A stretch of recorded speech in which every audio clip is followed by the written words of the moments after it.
Hey everybody, welcome back to Unicorn Princess Gotham. I'm Onikage, and this is day 6 of the Stardew Valley patch 1.6 first spring guide that I've been doing.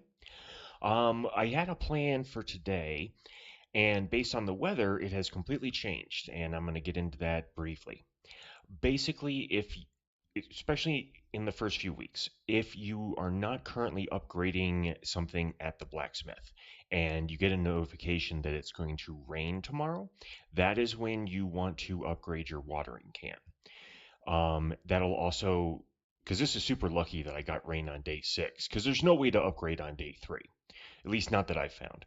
But on day 6 is great. So what we can do is we can plant a bunch of our kale and water them just the once. The rain will water them tomorrow, and then we'll get the watering can on Monday, and the watering can on Monday will make watering a very large crop go way faster.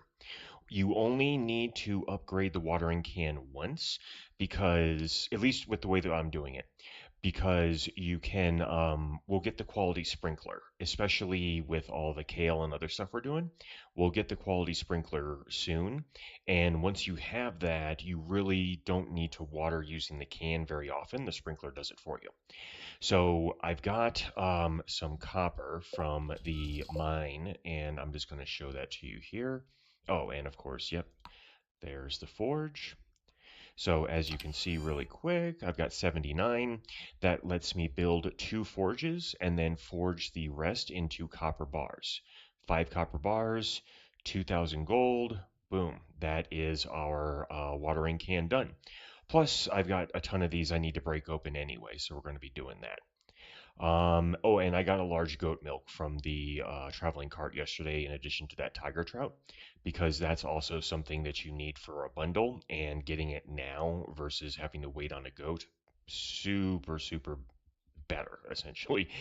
And then, yeah, I'm also going to plant these and build 2 scarecrows. I need to get some more wood. So I'm going to do all of that. I'm going to show you the farm once I've done that, and then I'll explain how the rest of the day is going to go. All right, we've got all the kale planted, and we got this letter from the wizard. He's telling us to come down see him at the tower, which is in the forest at the south. Um, we are going to do that today. We're just not going to do that first because it took a while to get the wood for the scarecrow, and I had to build 2 scarecrows actually because I'm going to need to plant the rice shoots near the water that's a little bit southwest of where I'm currently standing. What we need to do is go to the blacksmith, break the geodes, start the upgrade process for the watering can, and then we need to head north to the carpenter shop to get the well.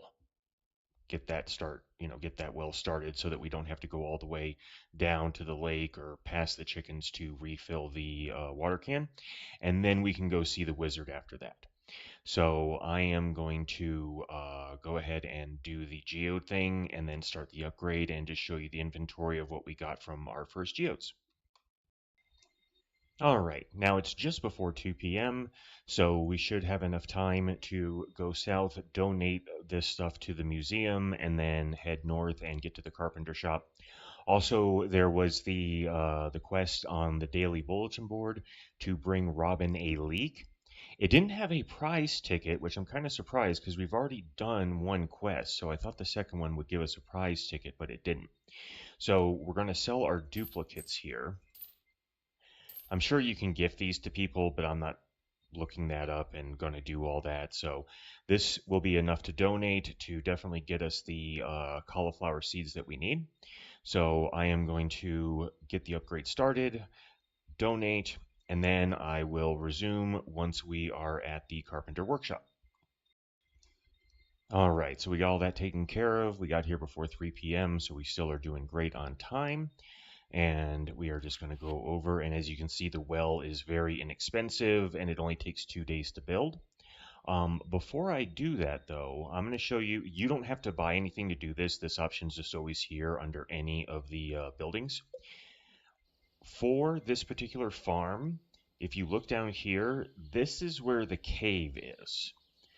And it's kind of far from the starting house. You can move the starting house and you can move this, just like we're probably going to want to move this over here. And so I might clear this out just to move the house closer to where this stuff is going to be. Because once we have the mine carts unlocked, if it might even be better to move it south. But either way, the point is that you can move it. And you can do that with the house at the regular farm or any other farm. Sometimes it's just you can put it in a more convenient spot versus where they have you. Also, on this particular piece of property, the grass you cannot plant crops on. You can plant tree seeds though, and you can move buildings there. So anywhere that the grass is, like somewhere here maybe would be a better spot for like the chicken coop. Lots of options, lots of options. So we're just going to go ahead. Let's get the well started. Again, because we can move it, it doesn't really matter, but just to have it close, we're just going to start it right here. All right, there we go. And you can see I got my 9 cauliflower seeds and 9 melon seeds. I'm actually going to sell these in the shipping bin once I go back to the property. But yeah, so now that we've done that, we are going to want to go see the wizard. Since it's going to rain tomorrow, um, we're probably going to want to fish catfish because we've gotten our fishing skill high enough. But just to be on the safe side, what I'm going to do is we're going to go see the wizard and then do fishing for the rest of the day and see how far we come. And then I will show you where we're at the end of the day. And here we are at the end of the day. While I was fishing in the river, I was able to get a sunfish, which we need for the bundle for the river fish. Also, bream for the night fish. I'm going to fish the river tomorrow anyway for the catfish, so I probably don't need to hold on to this one. I did get the notification that new ideas to sleep on. So what I'm going to do, since I don't have a lot of gold either, is I still need to plant the rice and clear a bunch of weeds around where the rice is going to go. So I'm going to try to do that before I pass out. If I pass out at 2 a.m., I'm only going to lose 10% of my gold, which is like 170. Like that's not that big of a deal. Plus, because I got the level up notification, I get full energy tomorrow anyway. So I've got about these two that I got from a chest and then about another 19. And we've forged our gold bar and we actually got more gold ore from a chest. So we are going to forge a second gold bar, but we only need the one for the bundle. And then tomorrow is probably going to be catfishing all day long because it is the most valuable fish that you can get in spring other than the two legendary fish. So that is the plan for tomorrow. We're also going to be using the new deluxe bait. It has a faster bite rate than normal bait and it increases the fishing bar size. Kind of hard to make because you need moss and moss is very scarce early on. But maybe we'll be lucky and the rain tomorrow will be green rain. And as I understand it, green rain makes moss spawn everywhere. So yeah, that's been day 6 of the Stardew Valley First Start Guide I'm doing for patch 1.6. I've been Onikage. Take care, stay safe. See you next time on Unicorn Princess Got 'em.